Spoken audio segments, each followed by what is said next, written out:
Sejam bem-vindos ao nosso SELEC para mais uma tarde de estudo, de reflexões sobre a doutrina espírita, essa doutrina tão maravilhosa que nos ensina tanta coisa, que nos faz melhorar, a ter consciência de nós mesmos e a ter muita esperança nas vidas futuras.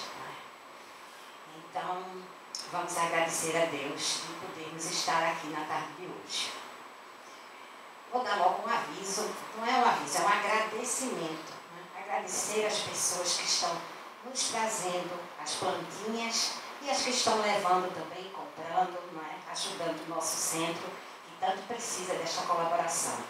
Muita gente tem trazido as mudinhas, muito bonitinhas, uma graça, com muito cuidado, e muitas pessoas estão se interessando também. Então, agradecemos de todo o coração.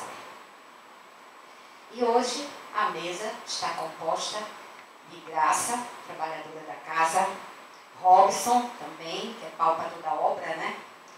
Eu, Gracita, e o nosso querido Anderson Santiago, que vai nos falar do que é ser espírita, da doutrina espírita, que é muito importante para nós.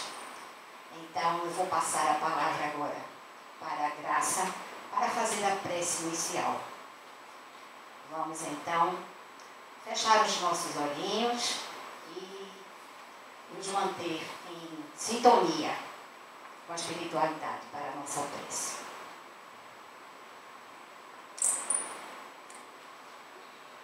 Fechemos os nossos olhos. Vamos ter pensamentos bons, pensar em coisas boas, agradecer a oportunidade de estarmos aqui, que os espíritos encarnados e desencarnados aqui presentes possam absorver toda a mensagem dada pelo irmão. O Mestre Jesus, Maria de Nazaré, a espiritualidade trabalhadora da casa, que estão aqui, estão preparando todo o ambiente, então que possamos realmente absorver, que as palavras do irmão toquem nossa alma e nosso coração. Pai nosso que estás no céu, santificado seja o vosso nome, venha a nós o vosso reino, seja feita a vossa vontade, assim na terra como no céu. Pão nosso, Senhor, de cada dia dai-nos hoje, perdoai as nossas ofensas, assim como nós perdoamos aqueles que nos têm ofendido. Não nos deixa, Mestre, cair em tentação, livra-nos de todos os males, hoje e sempre. Assim seja. E com essa prece, damos início à nossa reunião da tarde de hoje, passando a palavra para Anderson. Boa tarde, pessoas. É um prazer retornar de novo aqui mais uma vez, falando sobre um tema que, por mais óbvio que pareça, ainda causa confusão em muitas pessoas. Para quem gosta de acompanhar, às vezes, debates, ou para quem tem tempo, às vezes, de acompanhar debates pela internet, os vários grupos que existem no Facebook, ou aqueles antigos que existiam na época do Orkut, vários debates já foram travados em torno sobre isso. E alguns estão sendo reacendidos agora, por causa de algumas publicações ainda não devidamente avaliadas, que alguns antagonistas do Espiritismo levantaram, com a ideia de que teria surgido a palavra Espiritismo nos Estados Unidos ao tempo das irmãs Fox, muito antes de Kardec pensar em cogitar, criar e usar essa palavra. Então, a partir desses termos, estão tentando avalizar dentro do nosso movimento a ideia de que qualquer outra doutrina ou filosofia que se envolva com a pesquisa do fenômeno mediúnico também é ela espiritismo. E isso acaba criando confusão na mente das pessoas, porque você acaba não sabendo lidar bem com isso. Às vezes você vai agir com muita virulência, você vai ser muito ortodoxo, e às vezes você vai tentar ser liberal demais, porque você também tem interesse em algumas questões que essas outras filosofias, essas outras doutrinas trazem para o nosso convívio. A gente é sabido, no Brasil, isso é sabido até pelo próprio censo. Existem muitos espíritas, assim como outros religiosos, que não frequentam somente casas de saúde, vai num terreiro de Umbanda, porque às vezes, por uma má formação doutrinária, acha que o trabalho feito no terreiro de Umbanda é mais forte que o trabalho feito dentro do Espiritismo. Isso não implica em nenhum demérito para a Umbanda. A Umbanda é Umbanda, o Espiritismo é o Espiritismo, mas isso fala muito da concepção que essa pessoa tem do que seja o Espiritismo. Então ela nem entende bem o que é Espiritismo e ela nem entende o que é Umbanda, mas aí, num momento de desespero, ela procura um terreiro de Umbanda. Então isso está no bojo da minha fala aqui hoje.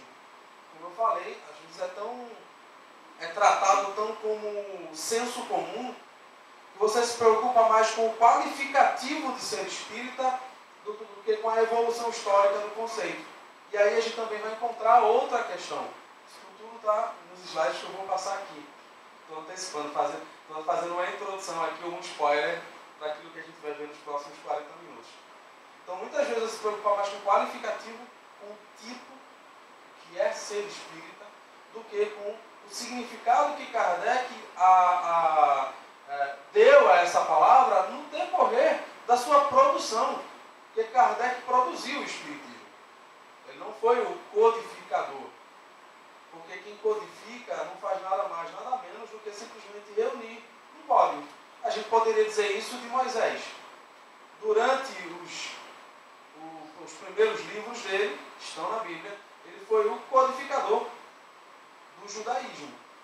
Então, ele pegou as normas divinas, organizou e deu uma aplicação social.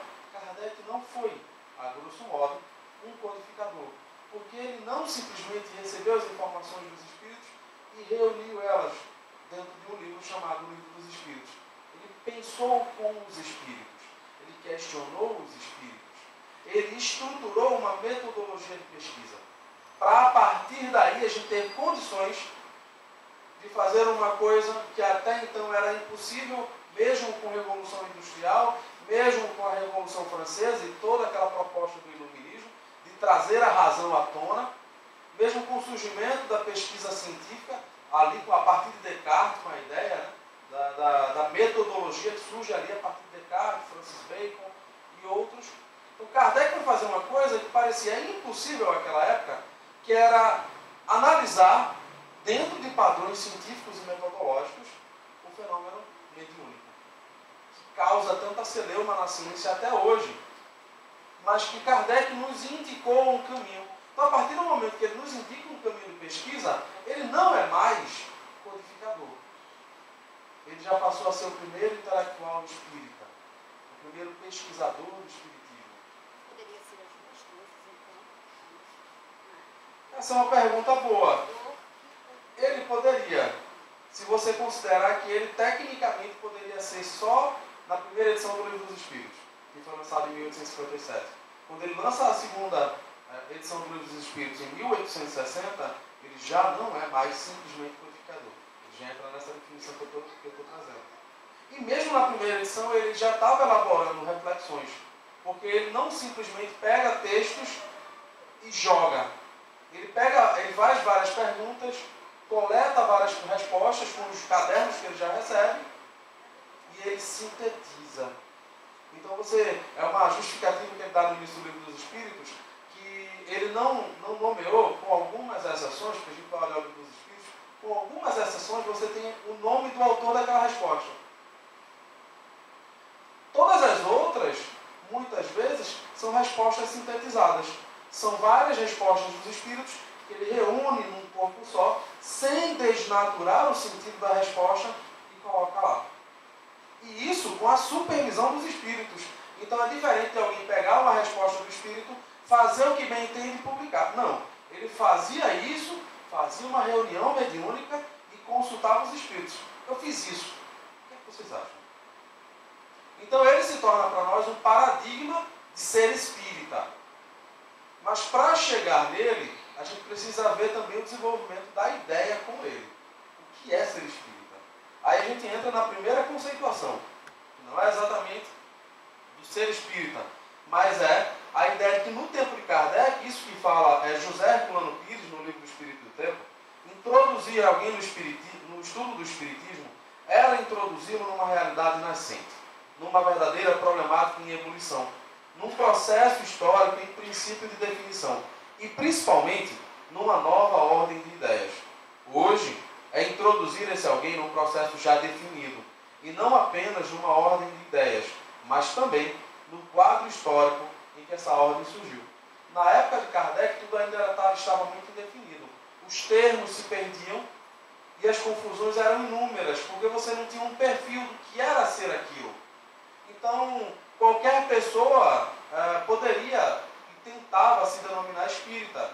Tanto que a gente vai acompanhar o desenvolvimento da pesquisa, não só da psicologia, da filosofia e daqueles que se debruçaram sobre o fenômeno. Qualquer reunião mediúnica era chamada de reunião espírita. O que não pode, não cabe mais hoje. Porque nós já temos uma clara definição desse processo histórico, de uma criação de uma identidade do que significa ser espírita, de uma construção de uma teoria que determina o que é o espiritismo. Mas na época de Kardec não. Por isso que isso vai acarretar um problema muito sério quando a gente não leva em conta, que é a ideia do progresso da doutrina. O progresso da doutrina não deve ser compreendido só algo que vai acontecer depois de Kardec, mas é o que aconteceu durante Kardec. As citações que eu vou trazer aqui, eu espero que deixe isso um pouco claro, vai mostrar o quanto a cada obra ele vai agregando um sentido novo ao que significa ser espírita. E isso é muito importante para a gente não perder esse viés histórico. Senão você vai pegar uma obra que Kardec publicou em 1859, que é o Espiritismo, vai utilizar uma definição que Kardec dá sobre o que é ser espírita nessa obra, que ela é completamente oposta ao que Kardec fala na Gênese, o que Kardec fala em Obras Póstumas e o que Kardec vai falar, por exemplo, no Livro dos Médiuns.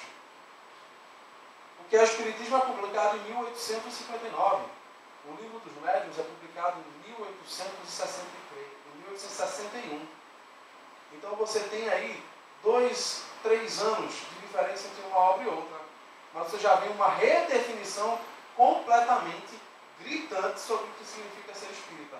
Mas ainda hoje, inclusive com essa polêmica que eu mencionei logo no início, dessa palavra, né, dessa autoria da palavra que estão tentando atribuir a outra pessoa que não a Kardec, isso tem permitido uma confusão ainda maior. Já não bastasse as confusões que temos nos vários centros que não sabem definir se o seu trabalho é doutrinário de acordo com o Espiritismo ou se ele é uma miscelânea. Ele vai adotar de tudo, contanto que você consiga conquistar a pessoa para ficar na casa. Infelizmente, muitas pessoas fazem isso. Ou em outras casas, que não compreendendo o que significa a filosofia espírita, se perde nas brigas políticas. Porque a pessoa que é coordenador da área mediúnica é de direita e o coordenador da área de estudo doutrinário de esquerda. E aí começa-se a polêmica dentro de casa, sem saber definir exatamente qual é o papel do Espiritismo diante dessa discussão política. Um outro problema que a gente tem ainda é com relação a essa questão do aspecto progressivo do Espiritismo. Para definir a ideia do que significa espírito, a gente tem que entender o que é ela. Kardec vai definir em A Gênese que o último caráter da revelação espírita, ressaltado as condições mesmas em que ela se produz, é que, apoiando-se em fatos, tem que ser e não pode deixar de ser essencialmente progressiva, como todas as ciências de observação. Kardec, mesmo 10 anos depois da publicação do Livro dos Espíritos, ele não abandona a denominação de que o Espiritismo seja uma ciência de observação. Nunca uma religião. Porque a religião tem, e isso aí qualquer estudioso de antropologia, sociologia, filosofia e psicologia da religião, um desses teóricos, dessas áreas de conhecimento que se dedicam ao estudo da religião, vai perceber que o movimento natural da religião é a estagnação. Porque ela busca a institucionalização e quando se institucionaliza, começa a criar dogmas. Porque ela começa a criar uma estrutura de poder. E ela começa a normatizar a relação do ser humano com o transcendente. É um aspecto natural, já está em nós. E aí Kardec, mesmo nesse período, mesmo após todos os desenvolvimentos e as pesquisas que ele tinha, a ênfase no aspecto moral, ele nunca colocava o Espiritismo como religião. Justamente para que a gente não caísse nessa cilada. Porque mesmo hoje, quem tem maturidade acadêmica, e aí eu não estou falando nem mais de maturidade moral, mas quem tem maturidade acadêmica, que se dedicou a um estudo sério, que tem um perfil de pesquisador sério, porque nem todo pesquisador é sério, mesmo esse ainda acaba escorregando quando começa a utilizar uma terminologia que não lhe dá segurança. E, infelizmente, no âmbito religioso a gente tem esse problema. Se alguém duvidar, é só analisar os movimentos religiosos da contemporaneidade, né? A que absurdos eles dão margem. O controle, a alienação, sabe? O controle de poder, o controle de renda e vários outros problemas que afligem várias pessoas hoje. E isso também dentro do espiritismo. Porque também temos pessoas que se utilizam da mesma estrutura de pensamento dentro do espiritismo. E aí você vai ver uma coisa que Herculano Pires critica na década de 60, mas que ainda, infelizmente, acontece hoje, a diferença entre um neófito que não tem nenhum recurso financeiro, que não tem formação, e a diferença, isso na recepção dessa pessoa, em algumas casas, daquela pessoa que chega, imagine, numa Mercedes, num Pajero, pense um carro que lhe dê a impressão de que essa pessoa possui dinheiro, status. Essa pessoa é recebida diferente. Se ela é recebida diferente, é porque essas pessoas que pertencem a esse centro não estão pensando no espiritismo. Eles estão vivendo como religião. E aí começa a diferenciar pelo interesse. Que retorno eu posso ter dessas pessoas? A melhor maneira de entender esse retorno é a maneira como praticamos caridade na maioria das vezes. Sempre nos preocupamos se essa caridade vai me trazer algum benefício futuro. Eu vou fazer caridade agora para no mundo espiritual eu ter meu bônus horas. Eu vou fazer caridade agora para no mundo espiritual eu ter minha casinha. Eu vou fazer caridade agora para no mundo espiritual eu não ficar ruim. Eu não ficar mal, não desencarnar mal. E aí eu já perverti o sentido de caridade. Porque a caridade não é algo para o futuro. A caridade é algo para o presente. É algo que diz a minha concepção do hoje, do aqui e do agora. Eu faço caridade sem esperar que você possa me devolver nada. Porque quando eu entendi caridade, eu não espero retorno. Para entender isso, eu também tenho que entender o que é ser espírita. Porque quando a gente começa a perceber, e Kardec usa essa palavra, verdadeiro espírita, várias vezes, a gente percebe que Kardec sempre associa isso a uma maturidade do senso moral, ou quando você vê isso, traz isso de outras vidas, você precisa desenvolver nessa, ou quando ele associa o verdadeiro espírita àquele que compreende o que significa caridade. Então Kardec sempre vai associar isso, porque se ele associar a outras categorias, vai se estabelecer sempre uma possibilidade de confusão. Então isso aqui é importante porque sem essa perspectiva de que o espiritismo ele é sempre progressivo, a gente acaba estagnando, o que aconteceu com o espiritismo no Brasil, infelizmente.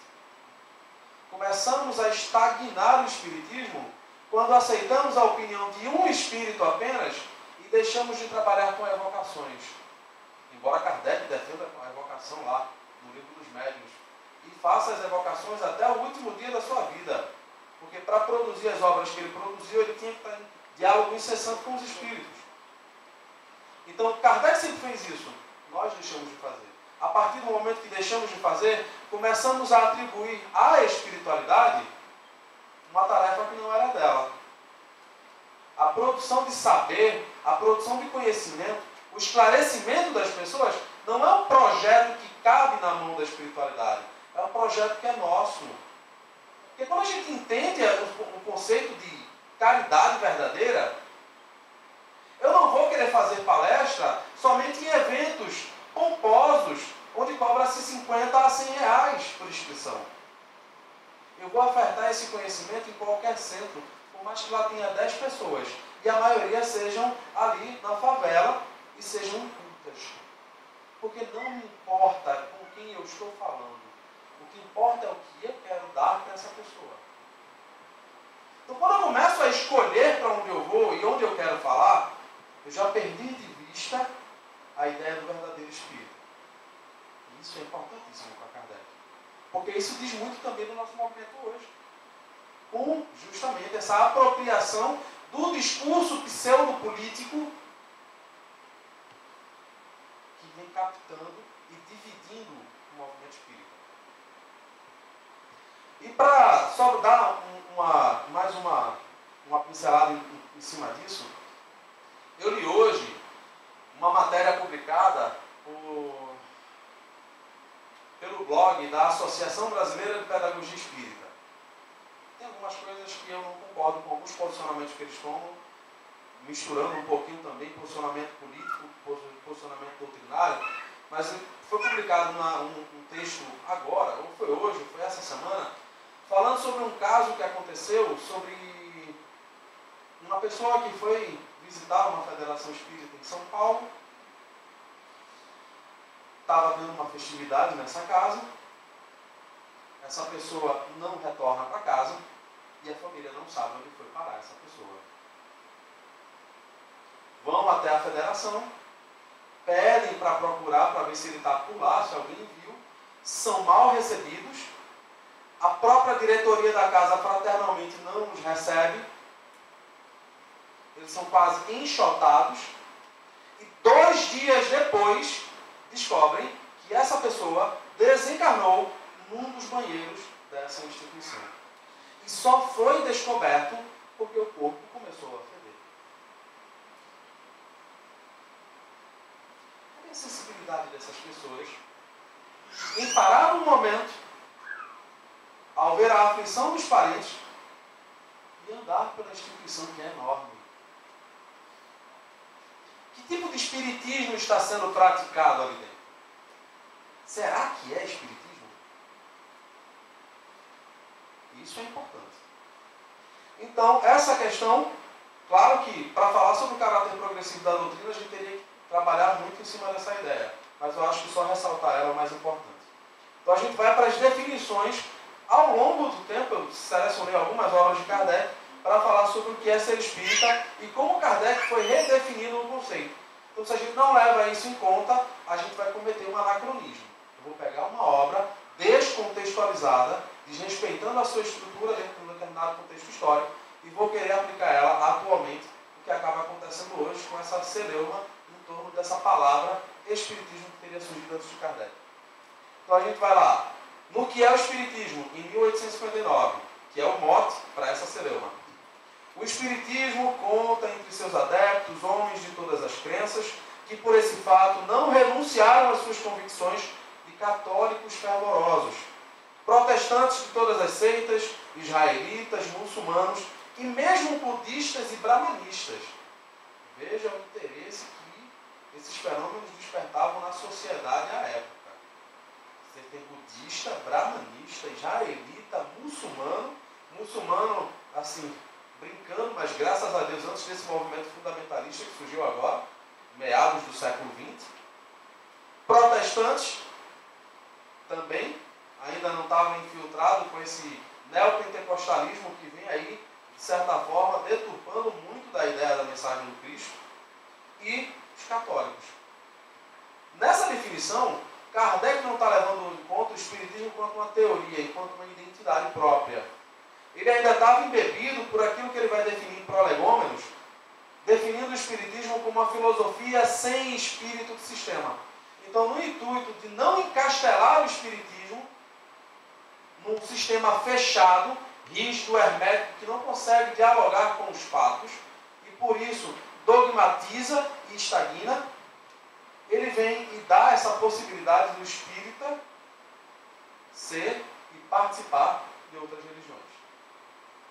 Herculano Pires, citando só um trechinho, também na obra O Espírito e o Tempo, ele fala o seguinte: os fatos mediúnicos são fatos espíritas, assim chamados pelo próprio Kardec, mas não são o espiritismo. Porque o espiritismo se serve dos fatos mediúnicos como de uma matéria-prima para a elaboração de seus princípios, ou de como uma força natural que aproveita de maneira racional.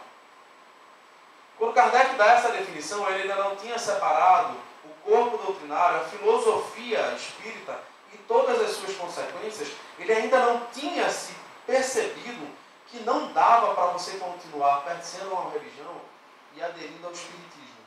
Porque a proposta espírita ia justamente contra tudo que estava institucionalizado nas religiões. O Espiritismo ele não ia mais com a proposta de criar um perfil que dogmatiza, mas ele queria criar uma identidade que liberta. Porque ele não vai mais para o rótulo. A importância dele, o objetivo dele seria a essência. Qual seria a essência? Aquilo que somos em último. Que dentro da filosofia a gente poderia dizer que seria o âmbito da pesquisa ontológica, o ser enquanto ser. Somos espíritos. Então, para mim, não importa o rótulo, a sua cor. Tanto que o Espiritismo vai ser a filosofia espiritualista revolucionária, que na década de 1865 vem aí abraçar a ideia da liberdade da mulher, do espaço da mulher no âmbito público, do acesso da mulher à educação livre. Não só aquela educação que falava dos pendores domésticos, mas a educação igualitária. Kardec publica um texto sobre isso, que é engraçado. A não ser agora, 2 anos atrás, todo ano que se falava sobre o Dia Internacional da Mulher, eu nunca via nenhum movimento espírita, nenhum órgão, nenhuma instituição promover um debate sobre esse texto de Kardec, que fala da emancipação da mulher. Trazia justamente um texto de Emmanuel altamente questionável, onde ele dá a entender que o lugar da mulher é o lar e o lugar do homem é na rua. O que também acaba destoando da ideia de ser espírita para Kardec. Porque você está repetindo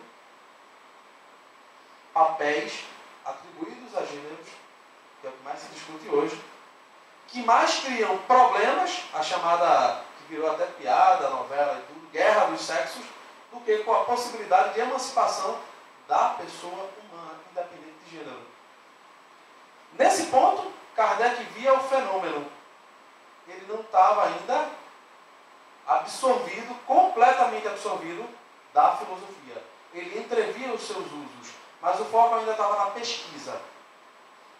E aí, Herculano vai e define também o Espiritismo como a doutrina espírita é uma interpretação racional das manifestações mediúnicas. O cuidado que a gente tem que ter com esse recorte que eu fiz é que isso aqui é um dos aspectos da doutrina. Ela é também uma interpretação racional dos fenômenos, das manifestações mediúnicas, mas não só isso. E aí, a gente vai para o segundo, isso aqui é 1859. A gente vai para o outro, no Livro dos Médiuns, no último capítulo, que é o vocabulário, Kardec vem definir ser espírita como aquele que tem relação com o espiritismo, adepto do espiritismo, aquele que crê na manifestação dos espíritos. Veja que ele já deixou de lado a possibilidade de incluir como espírita qualquer pessoa de outra religião. Não que ele estivesse excluindo o diálogo com essas pessoas, mas ele percebeu que não dá para você ser duas coisas ao mesmo tempo. Jesus já falava sobre isso, né? Não servireis a Deus e a Mamon. Você tem que tomar uma decisão, não dá para ficar em cima do muro. Nesse momento que eu posso ganhar muito dinheiro, eu vou servir a Mamon. Mas aqui que eu preciso agradar os sacerdotes, eu vou ser cristão. Não. Você tem que assumir uma identidade. Esse é um dos maiores problemas hoje, com o espiritismo também, que é a dificuldade das pessoas assumirem. Mas não é assumir simplesmente, eu sou espírita, que nem muitos atores fizeram um tempo atrás, e gerou algumas matérias como um novo espiritismo. Não. Não é essa assunção que te leva simplesmente a aparecer na mídia.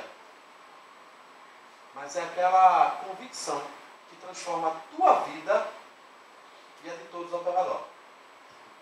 E aí, na obra seguinte, o Evangelho segundo o Espiritismo, Kardec já redefine. Reconhece-se o verdadeiro espírita pela sua transformação moral e pelos esforços que emprega para domar as suas más inclinações.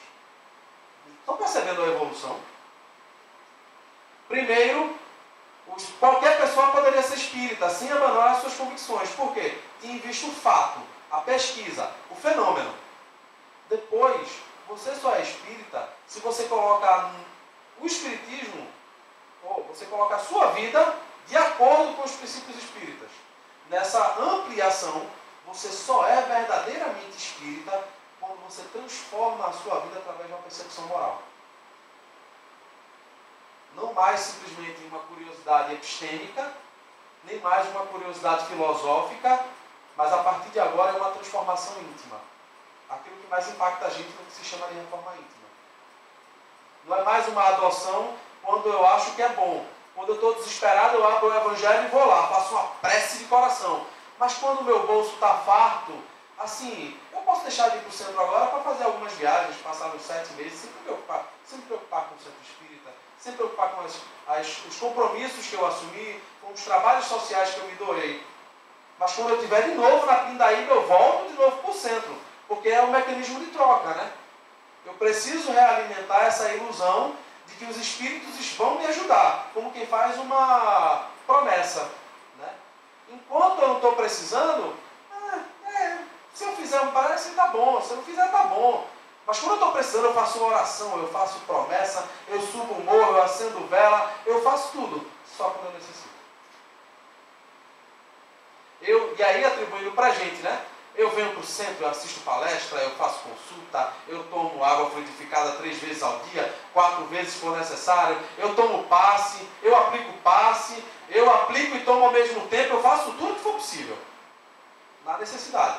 Depois que eu estiver bom, não. Aí eu vou lá, não, hoje eu estou com preguiça. Hoje não dá não.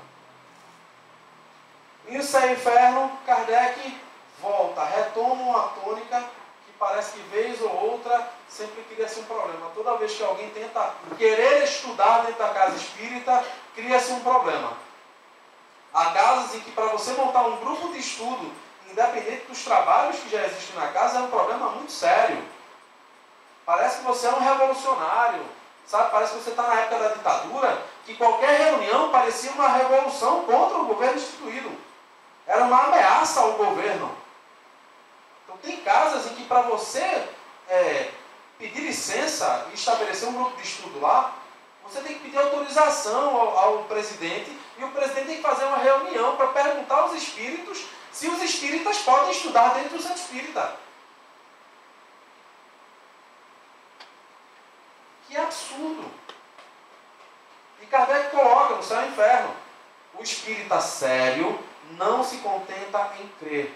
Ele crê porque compreende. E só pode compreender recorrendo ao raciocínio.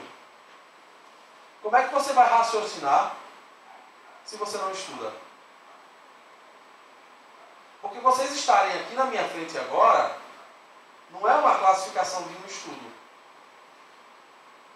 Eu estou apenas informando vocês de algumas questões, fazendo algumas provocações, para que vocês em casa, no seu recinto, com calma, possam ler e reler os textos. Isso é estudo. Tanto que se você for dialogar com qualquer educador que trabalha com vestibular, com preparação de Enem, ele vai dizer que não adianta você ter aula se você não chegar em casa e estudar e repetir aquela lição. No dia da prova, aquele branco que dá, não é por causa do nervosismo, não. Porque você não formou dentro do seu cérebro aquilo que a gente chama de uma corrente sináptica, que facilita a tua rememoração, o teu acesso ao conhecimento. Então, para você estudar, você tem que estar em casa, sentar a bunda na cadeira, abrir o livro e se esforçar, lendo e relendo o texto, toda vez que não entender. Mas existem pessoas que acham que está estudando ao assistir uma palestra. Estaria, se você já tivesse estudado antes. Que você vem aqui como quem vai assistir uma aula para tirar dúvidas. Professor, não entendi a equação de 2º grau. Você estudou em casa? Estudei. Certo, então me diga o que é que você não entendeu. Aí você, fala. Aí, realmente, ele estudou. E você tenta explicar. Estudo aí fica mais estreito, né? Estudo da maneira geral pode ser até uma conversa. Se eu estudo sobre determinado assunto. Agora, de uma maneira mais estreita, aí tem que ser realmente um estudo mais profundo, mais sistemático. Eu não entraria em profundidade, mas eu entraria em qualidade. Porque a gente assiste aqui, né? se eu tivesse, sem utilizar o slide, vocês absorveriam em torno de 10 a 15% daquilo que eu falei. Com o slide, porque vocês têm um estímulo visual, vocês aumentam para a possibilidade de lembrar daquilo que eu estou falando, uns 30% de tudo que eu falei. Mas se você sentar em casa e for estudar, e for anotar, como às vezes acontece em palestras, alguém vem com um caderninho, aí fala, ele citou esse livro, peraí, livro tal, autor tal. Chega em casa e vai procurar. Não, ele mencionou a página? Eita, ele mencionou a página. Deixa eu ver se o que ele falou. Quando você começa a fazer esse exercício, você de fato está estudando. Não é nem a profundidade, é a qualidade. Pois é, isso é que nós devemos fazer. Não é só sentar, e é isso que Kardec implica a gente. Quando ele vai aumentando esse grau, ele também está aumentando a responsabilização. Ele está querendo dizer justamente que não adianta a gente viver como vivíamos no passado, nas nossas vidas passadas, nas religiões do passado, achando que o outro vai interceder por nós. Não existe mais essa figura. Então Kardec, quando ele começa a desenvolver esse conceito de ser espírita, ele começa a partir da curiosidade. Ele vai definir isso também lá na conclusão do Livro dos Espíritos, quando ele coloca os 3 tipos. E ele classifica isso também no Livro dos Médiuns, que eu vou trazer no slide seguinte. Então a gente está aqui primeiro numa perspectiva histórica, como Kardec vai encarando o conceito. Se a gente não percebe isso, a gente vai usar isso errado também no nosso dia a dia. E entra também no que você falou. Então, só pode compreender recorrendo ao raciocínio. Só quem raciocina é quem se dispõe a ler. A reler. Reler mais uma vez. E ler uma terceira. E não satisfeito, ainda ler mais 6 vezes. Porque a cada leitura, a cada acréscimo, nossa compreensão dilata. Então a gente enxerga a vida de outra maneira.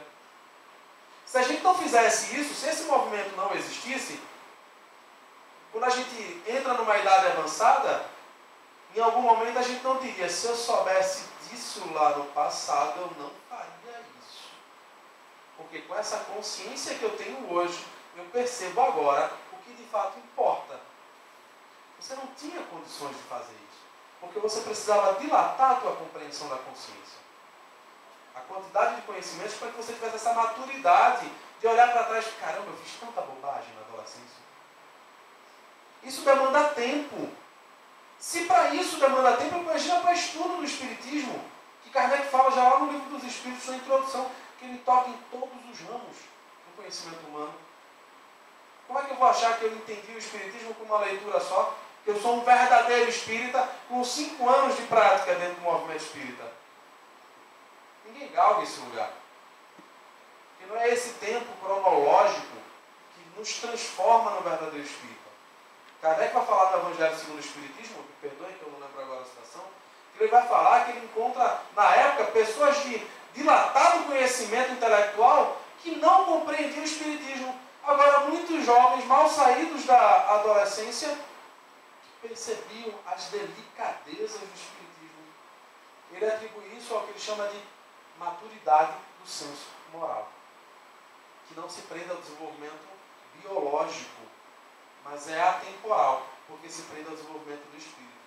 Então, maturidade do senso moral não depende do tempo biológico em que estamos encarnados, depende da maturidade de quem somos enquanto espírito. Por isso que não adianta, e infelizmente isso leva muitas pessoas a fingir santidade no centro, por exemplo. Não entendeu ainda o que é ser espírita, tenta afetar ser espírita diante dos outros e começa a falar manso. Quando está em casa, ele grita com todo mundo. Ele fala grosso. Mas quando chega no centro espírita, a vozinha fina, calma, meu Deus. Ô, irmão, menino, para de correr, menino. Mas só o filho dele sabe o que ele passa em casa. Isso leva a um outro problema que está se questionando hoje. Não entender o que é ser espírita leva a gente a não viver o espiritismo no dia a dia. E quem são os primeiros a enxergar que nós não somos espíritas? Nossos filhos. Não adianta você querer gritar e impor moral a ele, porque ele te viu e ele enxerga teus defeitos desde que ele nasceu. E aí a gente começa a perguntar, fulano, por que teus filhos não vêm para o centro espírita? É tudo rebelde. O problema são os meninos, não são os pais. Como se questiona hoje, por exemplo, na psiquiatria e na psicologia, o excesso de medicalização da juventude, das crianças, com Ritalina. Hoje está até evoluindo, mas a Ritalina é ainda a maior, um dos primeiros na lista de mais vendidos no Brasil. Por quê? Todo pai que não quer ter problema com o menino aos agitado acha que ele tem TDAH. E a indústria farmacêutica, aproveitando isso, também produz estudos que nos induzam a achar que qualquer desatenção é TDAH. E o que é melhor para tratar TDAH não é meditação. Não é remédio homeopático. É a indústria farmacêutica. E aí o pai, que não entendeu o que é o espiritismo, os pais, que também são dirigentes espíritas, não entenderam o que é ser espírita, ficam se questionando. O que é que aconteceu que o espiritismo atrai os jovens? Como? Se as pessoas que estão à frente vivem o espiritismo e criam centros espíritas mais como consultório sentimental do que propriamente uma educação, um educandário de espíritos.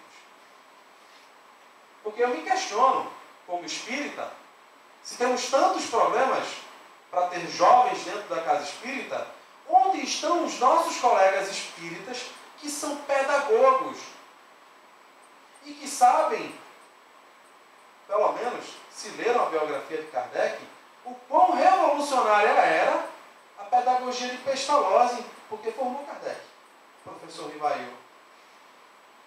Será que os nossos colegas de pedagogia estão pensando a atuação pedagógica dentro do centro, tendo em vista essa pedagogia de Pestalozzi, que formou e educou jovens e depois adultos como Rivail, que se transformou depois em Kardec? Ou será que eles ainda estão presos em alguma dessas definições, sem saber exatamente que tipo de espírito ele é? Porque não saber exatamente, não se compreender e não se definir corretamente, leva a gente a entender o espiritismo de uma maneira muito distinta. E normalmente distante da realidade. E em Obras Póstumas, Kardec define o seguinte: o espiritismo não reconhece por seus adeptos senão aqueles que lhe praticam os ensinos e se esforçam por se melhorarem moralmente. Perceba que nesse arremate, Obras Póstumas é a reunião de textos que Kardec não conseguiu publicar em vida. Então, nesse arremate, Kardec já tinha mais de 15 anos de pesquisa espírita, ele sintetiza basicamente as duas obrigações do espírita que hoje está desequilibrada. Primeiro, praticar os ensinos. Praticar os ensinos não é cuspir moral ou falso moralismo no rosto dos outros. Praticar os seus ensinos é entender de que fala o espiritismo. Sobre que ele fala. Em que amplitude ele altera a minha visão de mundo. Como ele me ensina a me relacionar com a espiritualidade. O que ele fala e como ele fala. Sobre como eu tenho que questionar aos espíritos sobre alguma coisa. Então ele fala, e aí Kardec pede que praticar esses ensinos é compreender o que o espiritismo diz sobre essa reunião que a gente pratica aqui. O que o espiritismo fala sobre a reunião mediúnica. Como é que eu vou me relacionar com os espíritos dentro de uma reunião de desobsessão? Kardec ensina isso. Os espíritos ensinam isso. Como é que eu vou produzir novos conhecimentos em espiritismo? Kardec também define isso. E muito especialmente no primeiro capítulo da Gênese. Ele vem falar sobre como nós vamos fazer o espiritismo progredir. Mas quantos de nós lemos essas obras? Quantos de nós já estudamos esse capítulo primeiro, caráter da revelação espírita? Isso está aqui embutido nessa definição de Obras Póstumas sobre o que é ser espírita. Porque se eu não estudo, não desenvolvo a minha inteligência, como é que vai ser a minha moral? Que moral é essa que eu vou praticar? É uma moral consciente, que sabe o que faz, ou é uma moral imposta por outros? Você tem que fazer a campanha do quilo, porque a campanha do quilo é desobsessiva. Mas você não se atrai pela campanha do quilo pela possibilidade imediata de ajudar alguém. Pelo desejo de ser útil. Mas muitos de nós, eu digo porque também aconteceu comigo, é encaminhado para a campanha do quilo porque ninguém quer fazer, e aí altera-se o discurso. Então, já que ninguém quer vir livremente, porque ninguém está consciente do seu papel social, a gente começa a adulterar a noção de caridade. E eu começo a convencer as pessoas de que eu tenho que fazer caridade por interesse. Para se livrar de uma desobsessão, para ganhar bônus hora, para viver bem, para não ir para o vale do suicida, para não ir para o umbral, que é o novo inferno dos espíritas, né? Maneira como nos relacionamos com o umbral, e o medo de, ao desencarnar, passar algum tempo no umbral, é o mesmo medo que o católico tinha na época de Dante Alighieri, quando ele escreveu a Divina Comédia. A maioria que tem medo do umbral não entendeu o que é a vida espírita. Mas, se tivesse se aplicado, se tivesse sido orientado corretamente, não teria mais medo da morte. Como é que podemos ser espíritas, verdadeiros espíritas, e não saber lidar com o desencarne de um parente?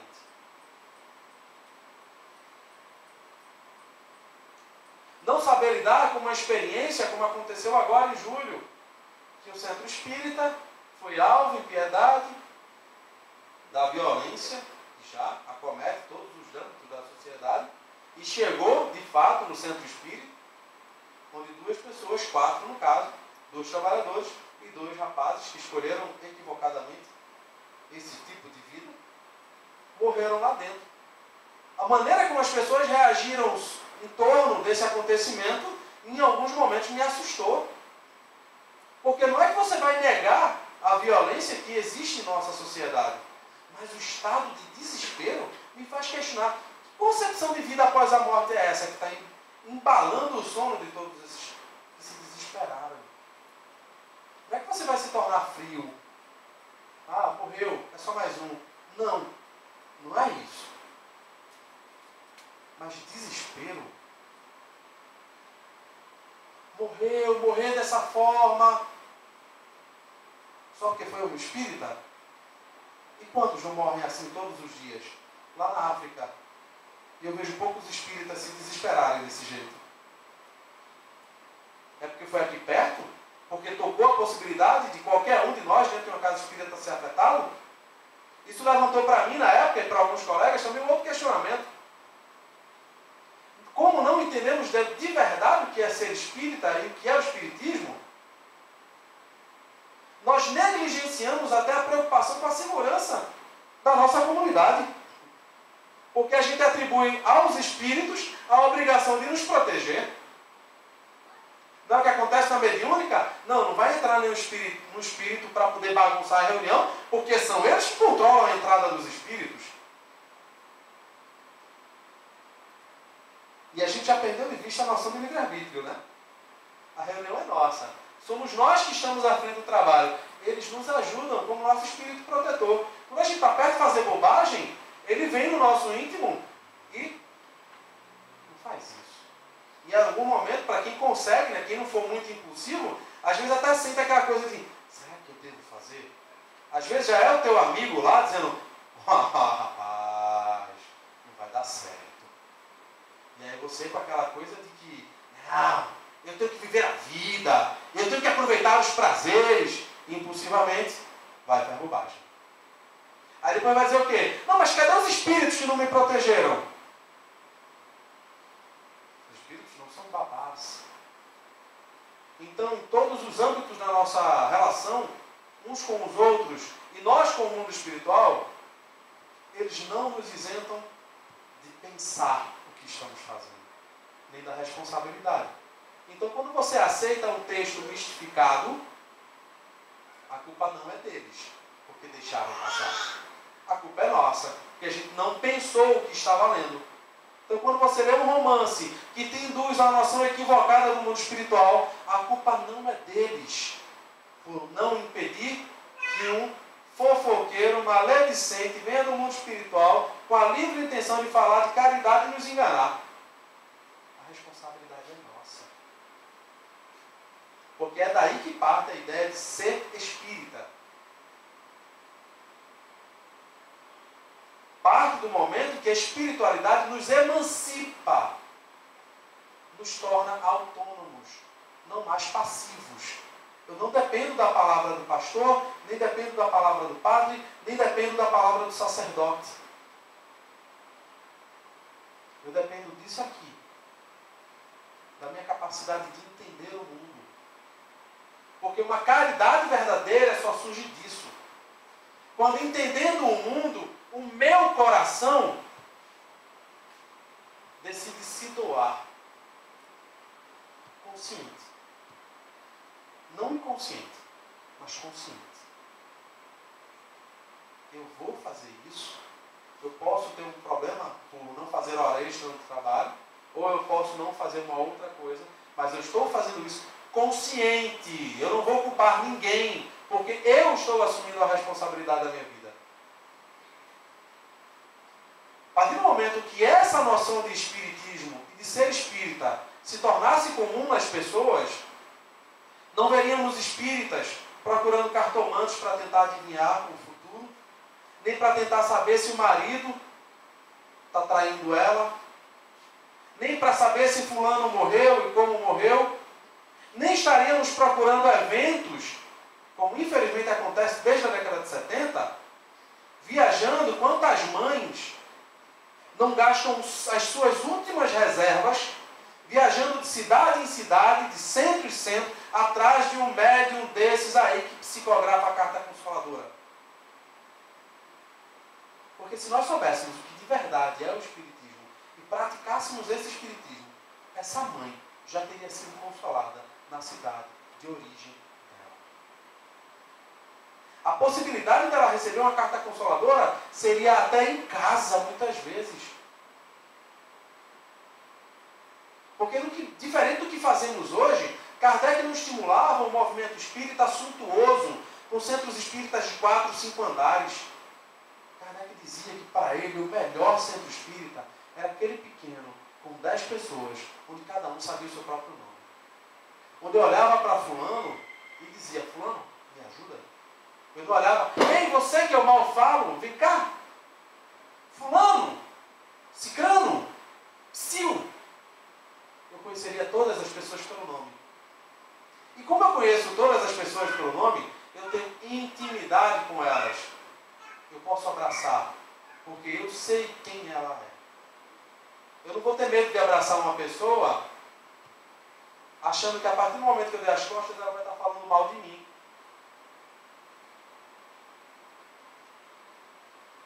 Então, até nisso, Kardec nos fala e nos conclama sobre o que é ser espírita. Para que centros suntuosos? Essa federação que eu falei é um centro suntuoso. Deixou de ser federação e se transformou em um grande centro. E a maioria das pessoas mal se conhece. É uma faculdade, onde cada um tem o seu cursinho, está preocupado só consigo e não com mais ninguém? Que espiritismo é esse que nós estamos estudando, vivendo e transmitindo? E agora estamos transmitindo. Nós estamos exportando a nossa noção de espiritismo para o exterior. Até para a França, de onde o espiritismo veio. Que espiritismo é esse que vivenciamos? Que fala de Jesus, que o mais importante são as lições de Jesus, mas que não tem noção da complexidade que é estudar esses textos, que a gente se fala com tanta facilidade. É só ler o Evangelho de Jesus, certo? Em que língua? A maioria de nós sabe que o texto mais antigo que temos não está em aramaico, nem em hebraico, está em grego, o que já levanta um outro problema, porque é um texto que vem do 3º século depois de Cristo. Quantas deturpações não podem ter tido? Porque não tínhamos o ofício de tradutor na época. O escriba não era um profissional que especializava na arte de entender uma outra língua para traduzir textos e pensamentos de lá para cá. Às vezes o escriba era aquele que mal aprendeu a falar, mal aprendeu o alfabeto, mas está tão tocado pela mensagem que quer compartilhar. E traduz. E traduz errado. Então quando a gente diz: não, leia só o Evangelho de Jesus, que é? Vamos pensar que em algum momento você vai ler em português, né? Vamos pensar que você não vai ler em uma outra língua. Você vai ler em português. Você vai ler qual das mais de 15 ou 20 traduções da Bíblia que tem aí? Então, o espírita que abandona a leitura da doutrina, do próprio Evangelho, do livro dos Espíritos, e aconselha outro a ler a Bíblia, ele é um irresponsável. Me perdoe se isso parece até grosso ou forte, mas ele nem entendeu a doutrina onde ele está e está indicando a leitura de um texto que o outro, nem ele também não entende. Porque se você for procurar tradução católica, protestante, da Adventista do Sétimo Dia, cada um vai dar uma interpretação, cada um vai dar um viés. Então, como é que eu vou entender essa palavra de Jesus?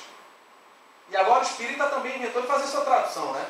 Outra aberração que não entendeu o que é ser espírita, a gente tem agora uma tradução da Bíblia feita por espíritas. Para levantar mais ainda aquela briga que diziam que o Evangelho segundo o Espiritismo eram trechos selecionados, convenientemente selecionados, para atender a nossa teoria, para facilitar o convencimento. E agora nós motivamos, de fato, essa compreensão. Porque se fosse um trabalho interdisciplinar, que pudesse ter um espírita lá como tradutor, mas que não fosse publicado por uma editora espírita, era uma coisa, que é um trabalho de cunho de pesquisa. Mas algo publicado pelo Espiritismo já se torna, nesse caso, porque a nossa intenção não é entrar nessa briga sobre o que entendem os evangelistas, é isso, sobre cada tópico da Bíblia. Então, quando a gente se joga nisso aí, nessa discussão, a gente já perdeu de vista. Eu estou falando de quê, na verdade? Eu estou querendo brigar e construir uma nova teologia, ou eu quero, de fato, entender o que é o Espiritismo? E aí nós temos, só para passar rapidinho, porque eu já falei sobre ela, os tipos de espíritas. Vocês encontram lá no item 28, no capítulo 3º do Livro dos Médiuns. Kardec primeiro vai falar, porque esse capítulo é dedicado sobre como você vai expor o Espiritismo a alguém que não é espírita. Então Kardec usa esse capítulo não para falar sobre metodologia de pesquisa, mas sobre como cada um de nós pode ter êxito ao expor, não é nem a converter, mas ao expor corretamente o Espiritismo de acordo com cada pessoa. E ao fazer isso, ele também entrou na definição do que é ser espírita. E aí ele traz o primeiro, que são os experimentadores, que estão preocupados só com a pesquisa. Eles não querem saber de perspectiva filosófica, nem perspectiva moral. Os segundos são os imperfeitos, que veem muito mais do que ser meros fatos, compreendem até o alcance filosófico, mas não alteram nada na vida. Continuam fofoqueiros, ambiciosos, mentirosos, falsos moralistas, porque pregam uma moral que serve para o outro, nunca para ele, porque ele vai ter sempre uma desculpa para não fazer isso, vai sempre culpar alguém, e aqueles que realmente não querem fazer. E Kardec coloca o terceiro, os verdadeiros espíritas, os que não se contentam em admirar a moral espírita, mas a praticam e lhe aceitam as consequências. Isso aqui, infelizmente, é uma raridade ainda para todos nós. Não que em uma vida a gente consiga se tornar um verdadeiro espírita, mas é raridade porque poucos de nós querem tentar ser verdadeiros espíritas. E para Kardec ainda traz uma outra classificação que é um maior problema. Era problema na época dele e é um problema maior ainda na nossa época. Os exaltados. Que são aqueles que exageram em tudo. Ou seja, se ele vem de uma igreja protestante que fazia muita cantoria, ele quer implantar a cantoria dentro do centro. Em cada... Abriu a palestra, fechou a palestra, tem que ter uma musiquinha. Ou tem que ter uma recitação de alguma coisa, de um texto que não é espírita. E uma outra coisa que Kardec ainda coloca. Em espiritismo, infunde confiança demasiado cega e frequentemente pueril, no tocante ao mundo invisível, e leva a aceitar-se com extrema facilidade sem verificação aquilo cujo absurdo ou impossibilidade a reflexão e o exame demonstrariam. Então leva você a aceitar qualquer coisa como verdadeira, justamente aquilo que qualquer reflexão de 10 minutos te mostraria que era cilada. O entusiasmo, porém, não reflete, deslumbra. Esta esta espécie de adeptos é a mais nociva do que útil à causa do espiritismo. Leva, inclusive, pessoas a criarem eventos não para serem úteis ao movimento espírita, mas serem maiores do que outros eventos. Eu estou sabendo de um que não vou precisar nomear, não quero nomear, mas eu fiquei sabendo de um evento aqui no Movimento Espírita Pernambucano que foi criado não com a intenção de ser um bom evento, mas com a intenção de ser o melhor evento. Essa intenção já denota que a pessoa ou as pessoas não entenderam o Espiritismo. Porque você não quer apresentar o Espiritismo para ninguém. Você quer ter um status. Nós somos top, inquestionáveis. Isso chama-se, em bom português, orgulho e vaidade. E aí, para a gente poder encerrar, porque Kardec ainda traz outras questões, Herculano Pires, eu vou encerrar com essa citação de Herculano Pires, ele fala o seguinte, isso está num livro escrito por um amigo que conviveu com ele por mais de 30 anos, e Herculano Pires é o nosso maior filósofo espírita, ainda completamente ignorado, para quem já me viu aqui falando nessa casa, já ouviu eu falar sobre ele várias vezes. E aí, ele fala o seguinte, ser espírita, portanto, é viver o espiritismo. É transformar os princípios doutrinários em norma viva de conduta, para todos os instantes de nossa curta existência. É praticar, enfim, o espiritismo, não apenas no recinto dos centros, ou no convívio dos confrades, mas em toda a parte em que nos encontremos, na rua, no trabalho, no lar, na solidão dos próprios pensamentos. Então, toda vez que a gente encontrar um espírita que, ao debater sobre qualquer questão no mundo, ignora o princípio espírita, essa pessoa dificilmente será uma boa conselheira. Ela pode ser boa para várias outras coisas, mas conselheira em espiritismo ela nunca vai ser. Se ela coloca uma perspectiva político-partidária na frente do espiritismo, ela não vai ser e nem entendeu ainda o que é ser espírita. Se ela trata o espiritismo como mera religião que encastela, engolfa e atiça a vaidade e o egoísmo, ela ainda não é uma boa conselheira sobre o que é espiritismo. Agora, se mesmo com todos os defeitos dela, talvez ela aparente, não precisa ostentar isso também, mas ela aparente ser um pouco cética. E tudo que ela faz, ela não precisa estar postando em rede social, nem divulgando aos quatro cantos. Talvez essa seja a verdadeira espírita, que você não vai, muitas vezes, consultar, porque ela não é famosa. Então, que Deus nos abençoe hoje sempre, e que a gente possa, a partir disso tudo isso que eu trouxe, está aqui, as fontes que eu trouxe, nessas escalas que Kardec publicou. Que tipo de espíritas nós somos e desejamos ser? Que Deus abençoe hoje sempre, e deixe um abraço fraterno de todos os que fazem o Centro Espírita Paz, Luz e Harmonia. Fiquem com Deus. Obrigado, Anderson. E eu sempre digo aqui, quando estou nesse trabalho, à frente da mesa, que aconselho, né? Nós aconselhamos aos amigos, aos irmãos, que reflitam, que estudem o que ouviram aqui. Então, na palestra, no estudo da noite de hoje, eu acho que nós temos muito mesmo a refletir, a pesquisar, né, a pensar e decidir as nossas posições. E então, no término do nosso trabalho, eu peço a Robson que faça a prece final dos trabalhos da tarde de hoje, dizendo que o passe será coletivo. Então, vamos nos concentrar para receber o passe.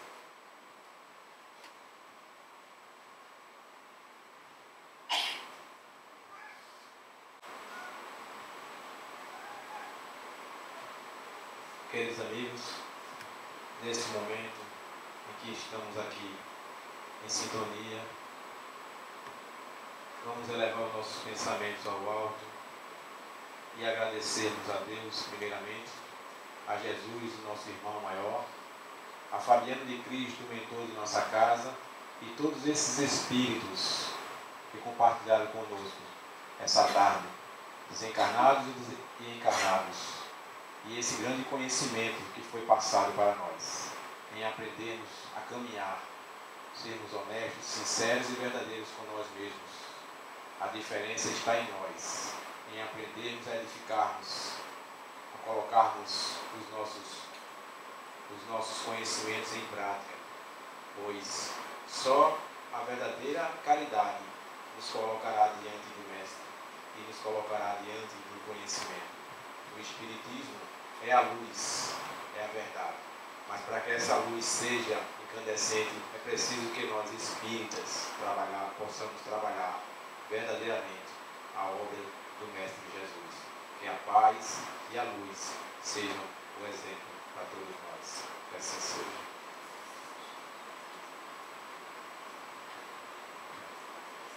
Assim, damos por terminada a nossa reunião da tarde de hoje. Assim seja e vamos em paz para os nossos lares.